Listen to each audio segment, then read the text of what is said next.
In this video, I want to talk to you about the final stages of a distressed finish process. That's what I've got going on the sample here. And that final stage is sealing. Now, before I explain what that is and why it's necessary, I just want to recap a little bit. In a previous video, I showed you how I applied this distressed paint finish. In this case, the paint portion is Rust-Oleum's chalked paint, and I've applied it over a stained surface on just a piece of construction grade spruce that I've planed and sanded and got ready. So here's what we've got. It looks nice. We see some of the darker areas showing through. That's the whole idea of a distressed finish, is that you simulate wear. It looks nice in its own way, and it also just continues to look better as real wear kicks in. But there is one more step, and that's sealing the surface. And the reason for that is because any kind of distressable paint is quite soft. As I said in the previous video when I was sanding this, it just turns to powder right away, which is great for a distressable finish, but it's certainly not what you want in a modern paint finish for your house. And in fact, it's not even what you want on a piece that has distressed finish on it, because you want to seal that extra soft paint and just give it a better chance to kind of survive and not rub off on your clothes or your hands or something like that. So there are different ways to seal.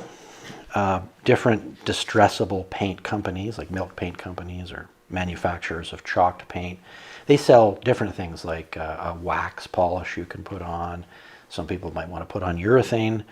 I've tried all those things, and nothing works nearly as well as a coat of wipe-on poly, one coat. Normally you'd apply at least 3 or 4 coats if you were using nothing but wipe-on poly. But for this, since it's just for sealing, that's all we need. Wipe-on poly is a Minwax product.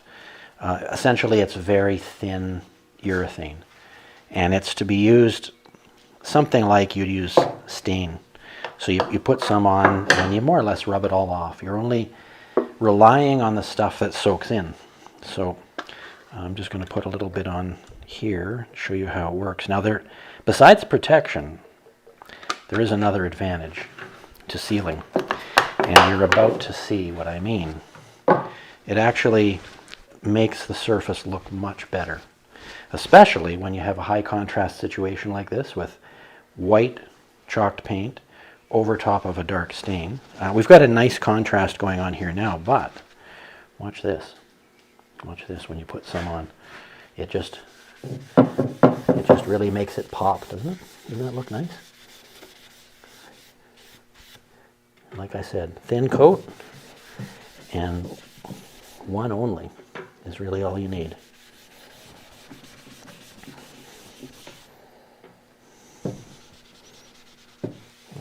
I like to finish up by just continuous passes to even things out, but that's it. So, protected, sealed, it's going to behave itself better in terms of actual use, and in this case, it even brings out the contrast, and it looks better. So, there you go. Finished distressable paint sample.